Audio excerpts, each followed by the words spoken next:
Ladies and gentlemen, it's my pleasure to introduce you our esteemed guest, the candidate of psychological science, Professor Tamara Danilovna Kuznetsova. Tamara Danilovna, you are a distinguished scholar in the methodology of teaching foreign language with 60 years of experience in Kazakh University of International Relations and World Languages, and you have published numerous books and papers on teaching English. In addition to your academic accomplishment, your insights and perspectives are highly respected by other experts. And thank you for coming. Thank you for taking time and come and talk to us. Could you tell a little about yourself? Well, to begin with, I would like to thank you for the invitation. It's a great pleasure to speak to young teachers, future teachers. As to my childhood, well, it was in the pre-war and post-war period, rather difficult period. Well, when I was 3 years ago, the war began.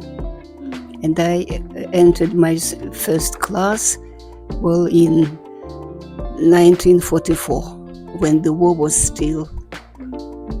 Well, my parents, well, I loved my parents.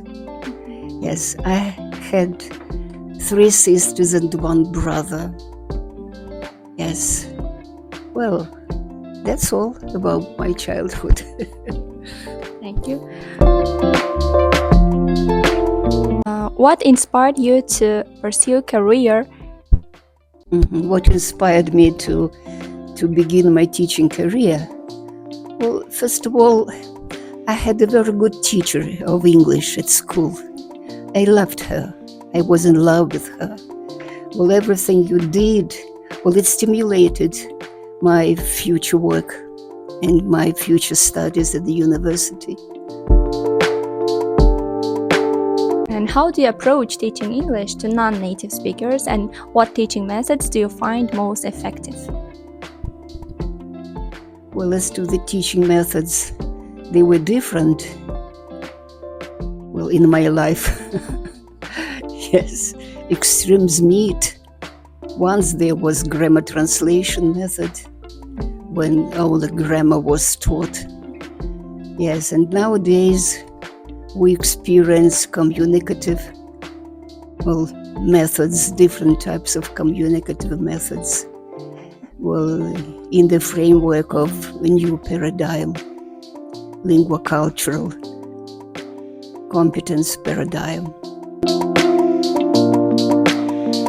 In your opinion, what is the most important qualities of English language teacher?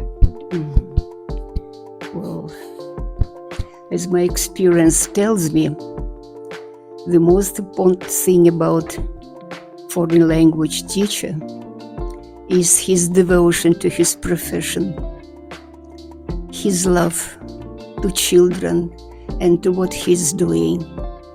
Yes, this is the main thing. How do you stay up to date with the latest development in the field of teaching English? Well, there are very many modern approaches and trends in foreign language education. Yes, many new technologies have appeared. Well, they stimulate students, motivate them, and help a lot. Well, different approaches, and even those which some of them are not known to future foreign language teachers. For example, synergetic approach. Well, it has great future, I think. Well, as to other, well, I welcome all those changes and new innovations that happen nowadays. One of your dissertations was written on the rare topic about bilingualism and trilingualism. And what problems would you like to highlight in your subsequent works? Well, first of all, the problem of bilingualism and trilingualism was touched upon in my dissertation on psychology. Well, I contacted with many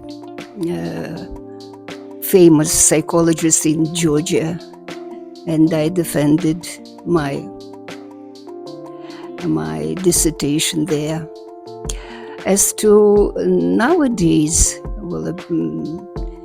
investigations in the field of trilingualism and bilingualism, well, it's very urgent, it is very important. Well, because first of all, in our republic we have 3 languages. Well, and this problem is very close to our hearts, and it is very close to those who develop their life, their work, to the problem of foreign language education in our country. And what would you like the most in teaching? The most, I like when my students are motivated, when they're active, reactive, and reflective. How do you manage not to burn out and stay motivated? Well, I support my interest, my profession, by reading. Yes, it gives much to my brains. Yes, for developing. Well, because science never ends. Yes, it develops. It has very many interesting things to deal with nowadays. Well, of course, my students, my PhD students and my postgraduate students, they stimulate my work, my interest, because they're so active, so devoted to their scientific work. Have you ever thought about changing your profession? Changing? Never. It never occurred to me. Yes, I think I was born to be a teacher. How do you usually relax after a busy day? Busy day. Well,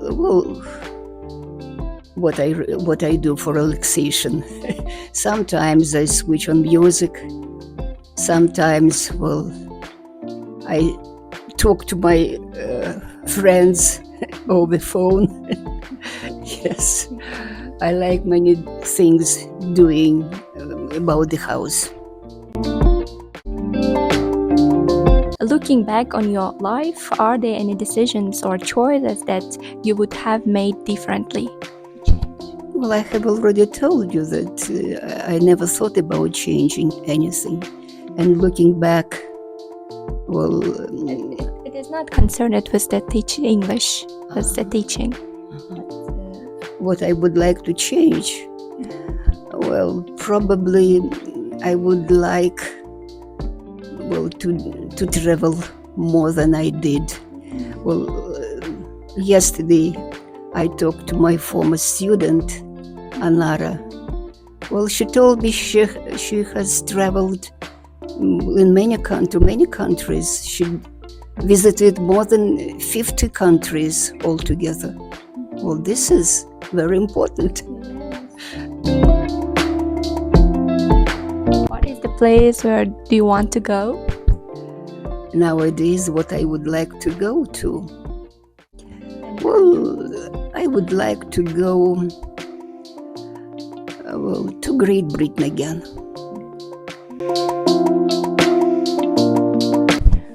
What do you think the future of higher education will look like, and how do you see the role of professors evolving in the years to come? I think it has very many potentials with such interested and very motivated young people in the field of education. I think there will be much more attention to digital technologies, well, to cognitive approaches, because unfortunately we very little know about cognitive process which happen in the process of foreign language teaching and learning it. Well, I think that cognitive sciences will be much more involved in the process of foreign language teaching and technologies. Could you remember the most happiest day in your life? The most happiest? Well, I remember my first English lesson when being a student. Yes, during the practice. Well, I was to introduce the present continuous tense, and I prepared a large table. Well, my father helped me to prepare this table, well, to hang it on a large, hook, something like this. Yes. Well, and I carried it all throughout the town, the city.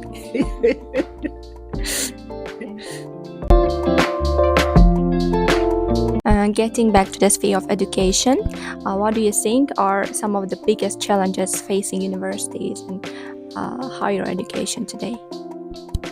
The biggest challenges in higher education, well, they are numerous. And first of all, the appearance of new technologies, digital technologies, well, cognitive approaches to the problem, cultural approaches. Well, you know, when being a teacher, or already a mature teacher, I came to know that the main thing in teaching, well, foreign language communication is culture. Culture is everything, and culture controls communication. And that is why I think, well, we should pay much more attention to the cultural elements when writing books, when teaching classes, well, when delivering lectures. Well, culture is everything that surrounds us, and especially foreign language culture. Can you share the process of writing book? Understood your question. Yes, I have written very many textbooks, English textbooks for children. Well, it is the first step that costs, they say. Yes. The beginning was rather difficult. Well, and I had to consult many specialists in the field of teaching, writing textbooks. Well, I think that everything is okay nowadays. Well, very interesting textbooks have appeared with different applications, practical applications. Well, taking account of the new trends in communicative approach, in competence approach. Well, but still, there are some problems with the textbooks for young learners. Well, we have tried a lot of things, but still something will happen nowadays. And, I think everything will be okay. Tamara Danilovna, what's your advice for young generation? My advice: to be active, reactive, prospective, reflective. Well, try to be knowledgeable about everything that surrounds you. And first of all, try to read more and more things. Well, because reading gives a lot for your brains, for your thoughts. Thank you. Thank you for this enlightenment conversation. We got your insights, and I'm sure it was informative and thought-provoking. Wish you good health, happiness, poverty for long years to come. As we reflect the conversation, it's clear that Tamara Danilovna has made significant impact on the teaching English, and her research was important, has important implication for relevant issues and challenges. And we encourage you to continue this, exploring these ideas further and to engage with Tamara Danilovna's work. Thank you for tuning in and being with us.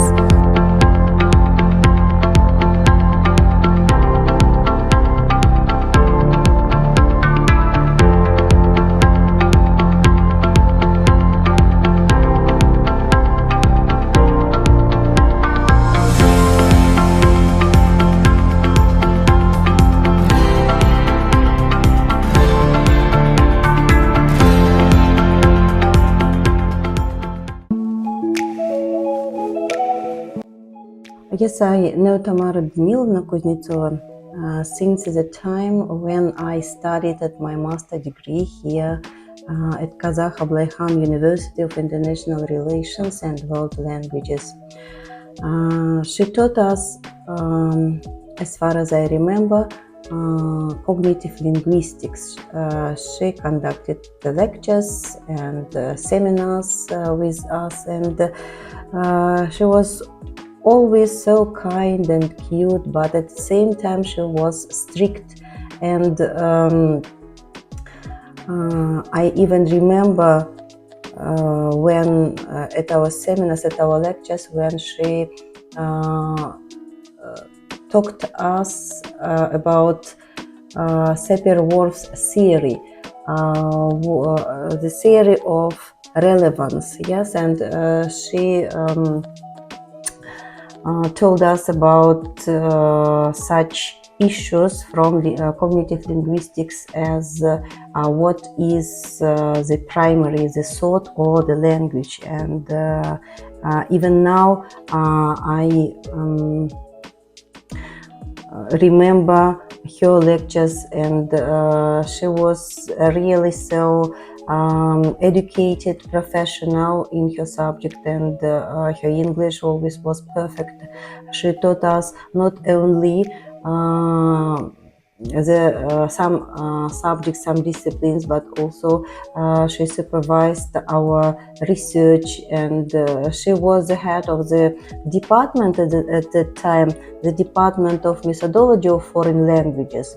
And we, all our group, always came to her, and she kindly gave us any advice and how to organize and arrange our research. And I want to say she is really perfect professional and a real nice, so good, educated professional in her dealing.